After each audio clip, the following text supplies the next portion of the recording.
BPSC 628 का paper है ये, जिसको मैंने आज सॉल्व किया था। तो उसमें क्वेश्चन नंबर 149 का मेरा क्वेश्चन जो है मैं आपको दिखाने की कोशिश करता हूँ। ये वाला क्वेश्चन जो है मेरा, यहाँ पे मैंने गलत कर दिया क्योंकि मैंने यहाँ पे आंसर दिया था। यहाँ पे क्वेश्चन पूछा था कि लोहे में फ्राइंग पैन को जंग लगने से बचाने के लिए निम्नलिखित में से कौन सी विधि उपयुक्त होती है। तो यहाँ पे मैंने लगाया था कि पेंट करना, क्योंकि मैंने यहाँ पे पढ़ा कि कहीं ना कहीं मैंने यहाँ पे क्या पढ़ लिया, यहाँ पे मैंने जंग के बारे में पढ़ लिया, रस्ट के बारे में पढ़ लिया। तो मैंने उसके हिसाब से सोचा कि पेंट लगाना, जिंक की परत चढ़ाना और ग्रीस लगाना, क्योंकि ग्रीस में मुझे थोड़ा सा डाउट हो रहा था, क्योंकि ग्रीस जो होता है वो फ्रिक्शन को कम करने का काम करता है। लेकिन फिर भी मैंने पेंट लगाना और जिंक की परत चढ़ने की वजह से मैंने इसको जो है मोर देन एबव का ऑप्शन मैंने यहाँ पे टिक किया था। लेकिन जब मैंने ऑफिशियली आंसर की से देखा तो यहाँ पे केवल इसका एक ही आंसर दिया गया है कि लोहे के फ्राइंग पैन से जंग लगाने के लिए इसका यूज़ किया जाता है, जिंक की परत का किया जाता है। बाकी और जो क्वेश्चंस यहाँ पूछे गए हैं वो तो सिंपल ही हैं कि कोचिका की खोज किसने किया था, रॉबर्ट हुक ने किया था, ये मेरा सही हुआ है। कार्य की एसआई मात्रक क्या होती है, जूल होती है, क्योंकि हिंदी और इंग्लिश में अगर आप देखें, क्योंकि मैं इंग्लिश में भी सॉल्व करता हूँ कंफर्मेशन के लिए, क्योंकि मेरा टीआरई 2 में जो हुआ था वो हिंदी की वजह से ही मेरा गलत हो गया था कि who was the first discover the first cell for the who discover the cell for the first times. तो यहाँ पे आ जाएगा आपका रॉबर्ट हुक आ जाएंगे। SI unit of the work is क्या आ जाएगा, जूल आ जाएगा। ठीक है, तीसरा यहाँ पे क्या क्वेश्चन आ जाएगा कि which of the following is not physical change. Physical नहीं होगा तो केमिकल होगा। डिजोल्व मैम ने बताया था, आकृति मैम के डिजोल्विंग जो होता है फिजिकल चेंज होता है। मेल्टिंग ऑफ आइस नहीं होगा, यहाँ पे आपका बर्निंग ऑफ कोल हो जाएगा।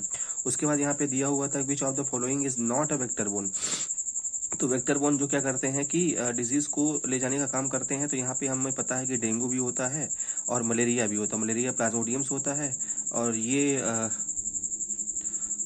इसका तो मुझे भी नहीं याद रहा है किसका क्या होता है। लेकिन ट्यूबरकुलोसिस जो होता है ये नहीं होता है। ट्यूबरकुलोसिस जो होता है वेक्टर डिजीज नहीं होता। तुम्हारा चूंकि नहीं पूछा है तुम्हारा यही सेंस सही हो जाएगा, बी वाला ऑप्शन।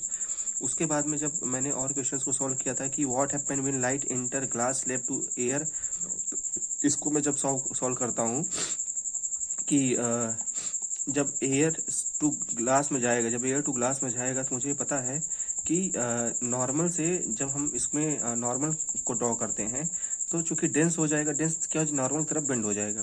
तो इसका आंसर हो जाएगा कि it bends away from the normal, एकदम गलत बात है। It's undergoes total internal reflection, एकदम गलत बात है।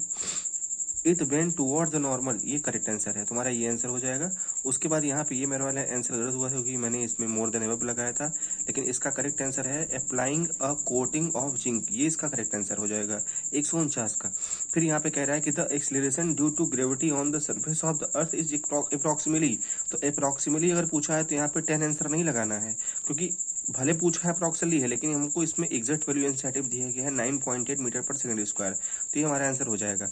जब हमने इसको हिंदी में सॉल्व किया है तो हमने यहाँ पे देखा कि मेरे यहाँ पे जो है केवल एक क्वेश्चन जो है वो गलत होता हुआ दिख रहा है कि जिंक की परत का चढ़ना जो होता है लोहे के फ्राइंग पैन में जलने से बचाने के लिए, अगर हमको बचाना है फ्राइंग पैन में तो उसको बचाना है जंग लगाने के लिए, तो हमको सबसे बढ़िया तरीका क्या है उसमें भाई जिंक का परत हम चढ़ा दें। पेंट करना अच्छा होता है, दिखने में अच्छा लगता है, लेकिन मोस्ट अप्रोप्रिएट आंसर की अगर बात करेंगे क्योंकि मोर देन एबव भी रहता है तो यहाँ पे जिंक की परत का लगाना ये हो जाएगा सही। ठीक है।